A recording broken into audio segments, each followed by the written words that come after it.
जय हिंद। सूर्योदय रिपोर्टर में आपका स्वागत है। आज आए हुए हैं हम एक लॉज और जो बीएम दास रोड में है, और ये दोनों भाई साहब हैं। ये दोनों बहुत मेहनत करके और बीपीएससी प्री क्वालिफाई किए हैं। तो आज हम जानते हैं इनका स्ट्रेटजी क्या है, फिर आगे जानेंगे का मेंस का स्ट्रेटजी क्या है। तो आइए बात करते हैं। सर, पहले बधाई हो दोनों का। थैंक यू थैंक यू आपको थैंक यू। किस तरह से प्लान किए थे सर प्री के लिए? थोड़ी सी मेहनत तो करनी पड़ेगी आपको पीटी के लिए, क्योंकि इतनी रस है और नौकरियों की कम संख्या निकलना और युवाओं की बढ़ती भागीदारी कहीं न कहीं आपको अधिक मेहनत करने के लिए ललायत करती है। अच्छा, ये बताइए सर, आपका प्री का प्लान क्या रहा था सर? जी, प्री का मेरा बेसिकली प्लान था कि जो बेसिक्स बुक्स है उसको पहले कवर किया जाए। जैसे एनसीईआरटी होता है 6 to 10, वो किसी भी एग्ज़ाम के लिए अगर हम लोग पीसीएस या यूपीएससी देख रहे हैं वो रिक्वायर्ड रहता है। उसके बाद हायर बुक्स के लिए जैसे हिस्ट्री में स्पेक्ट्रम हो गया, ठीक है, और जैसे तमिलनाडु का बुक हो गया, वैसा हो गया। और साइंस के लिए अप टू क्लास 10 वो सफिशेंट है प्री के लिए। अच्छा सर, करेंट के लिए आप कहाँ से थे सर? करेंट के लिए आप दर्पण देखिए, क्रॉनिकल है, फिर यूट्यूब पर बहुत सारे वीडियो हैं जिनको देख करके आप इजीली कवर कर सकते हैं। अच्छा सर, हिस्ट्री का क्या प्लान था सर आपको? जी, हिस्ट्री का मेरा प्लान यही था कि जैसे मेरा ऑप्शनल भी हिस्ट्री है, तो मैंने क्लास 6 से 12 तक तो वो पढ़ लिया था। लेकिन क्या होता है कि एनसीईआरटी क्लास 12 का 11 का वो थीम बेस्ड है, ठीक है, तो उससे मैनी डायमेंशन कवर्स नहीं हो पाते जो प्री में रिक्वायर्ड है। तो उसके लिए मैंने रेफ़र किया था स्पेक्ट्रम, जो मॉडर्न इंडिया के लिए, मॉडर्न हिस्ट्री के लिए।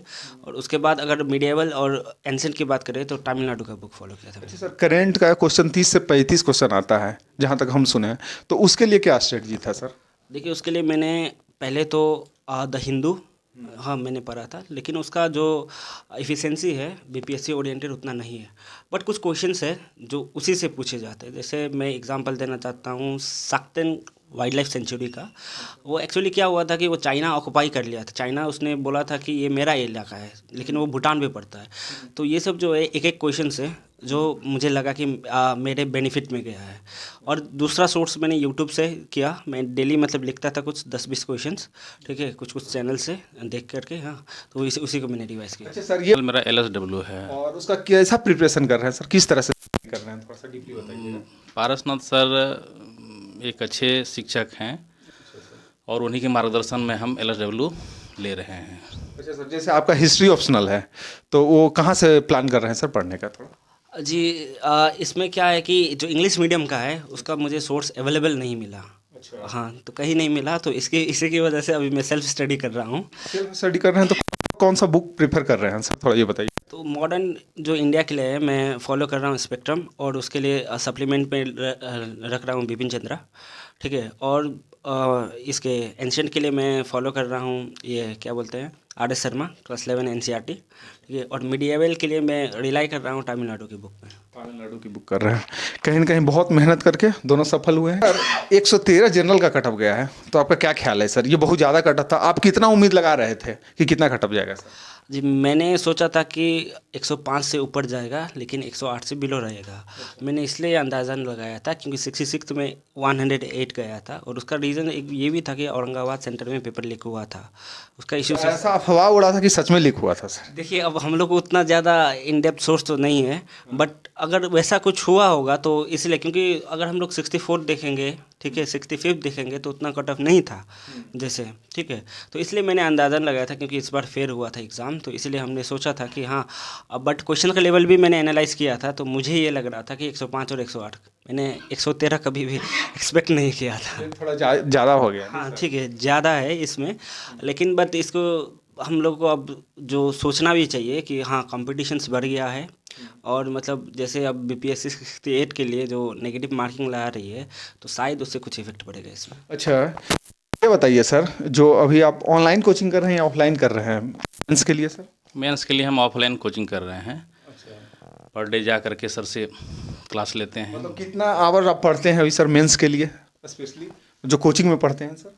कोचिंग में हम 2 घंटा सर का क्लास करते हैं और घर पर अपना फुल डे तैयारी। लिखना इसमें बहुत पड़ता है सर, तो एक दिन में कितना पेपर आप लिखते हैं, थोड़ा ये बताइएगा। अभी तो अभ्यास हम स्टार्ट किए हुए हैं, बहुत अधिक नहीं कर पा रहे हैं, लेकिन समझ अब अभी समझ बना रहे हैं। फिर हम उस क्षेत्र में आएंगे। लिखना तो पड़ेगा ही, बिना लिखे मेंस क्वालिफाई करना थोड़ा सही नहीं है। सब बेहतर तरीका है मेंस को, आप कॉपी में जितना अधिक से अधिक लिखने का अभ्यास करेंगे वो उतना ही अधिक आप सटीकता से उतार पाएंगे मेंस के एग्ज़ाम में। अच्छा ये बताइए सर कि जैसे अभी जो प्री निकाल लिए हैं, ठीक है, कितना लोग हैं कि अलग अलग क्षेत्र से तैयारी कर रहे होंगे, जरूरी नहीं बीपीएससी ही कर रहे होंगे, मेनली कोई रेलवे का भी करते हैं, कोई बिहार एसएससी का भी करते हैं, तो सब तरह से वो तैयारी करते हैं।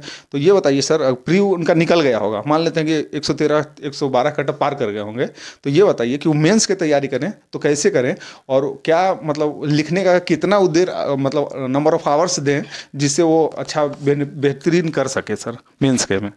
कम से कम 2 पेपर लिखता हूँ, 2 क्वेश्चंस लिखता हूँ, मतलब कि हाँ कम से कम मैं 1 घंटा उसमें देता हूँ कि हाँ 2 क्वेश्चंस मैं लिखूँ दिन में, वो प्रयास करता हूँ। और बाकी सब मैं जो टाइम है आवर वो स्पेंड करता हूँ कि जो कंटेंट है वो भी तैयार करने के लिए, क्योंकि देखिए लिख आप तभी पाएंगे जब आपके पास कंटेंट होगा। तो कंटेंट के लिए भी कहाँ कहाँ से सोर्स ढूंढते हैं सर? जैसे करेंट भी टॉपिक आता ही होगा, तो कहाँ कहाँ से करेंट का ढूंढते हैं सर, या स्ट्रेटजी क्या रहता है उसका? कुछ पोर्शंस रहते हैं जैसे एग्रीकल्चर हो गया या ज्योग्राफी हो गया या GS1 में इंटरनेशनल रिलेशन हो गया। तो इंटरनेशनल रिलेशन के लिए मैं क्या करता हूँ कि कुछ कुछ सेलेक्टेड टॉपिक जो हाईलाइटेड है, जैसे अभी G20 हो गया, SCO हो गया। अच्छा सर ये बताइए, जो मेंस का जैसे आप हिस्ट्री लिए हुए हैं, तो हिस्ट्री रिपीट होता है मेंस में या नहीं होता है सर? जैसे मेंस का पेपर में जैसे आप एनालिसिस किए होंगे तो पता लगा होगा आपको सर। जी वो मैक्सिमम रिपीट होता है। तो मतलब एक थीम पे बेस्ड क्वेश्चंस आते हैं, थीम बेस्ड क्वेश्चंस आते हैं, जैसे कि कुछ कुछ टॉपिक है, जैसे मिडिएवल में देख लें तो अलाउद्दीन खिलजी हो गया, मोहम्मद बिन तुगलक हो गया, इन दोनों पर्सनैलिटी पे पूछा जाता है क्वेश्चंस, ठीक है। जैसे अगर हम लोग इस पे देख ले क्या एंसेंट पे देख ले तो town planning of Indus valley civilisations हो गया, मॉडियंस हो गया, ये सब पे क्वेश्चंस आते हैं, तो रिपीट होते हैं। और मेनली क्या है कि इस बार टाइम थोड़ा कम मिल रहा है, तो प्रिपरेशंस में अच्छा सर संभावित तो 29 दिसंबर का है, अब आगे क्या होगा ये तो पता नहीं। 29 दिसंबर से एग्ज़ाम होने की संभावना है। अच्छा ठीक है सर, दोनों को all the best sir, thank you.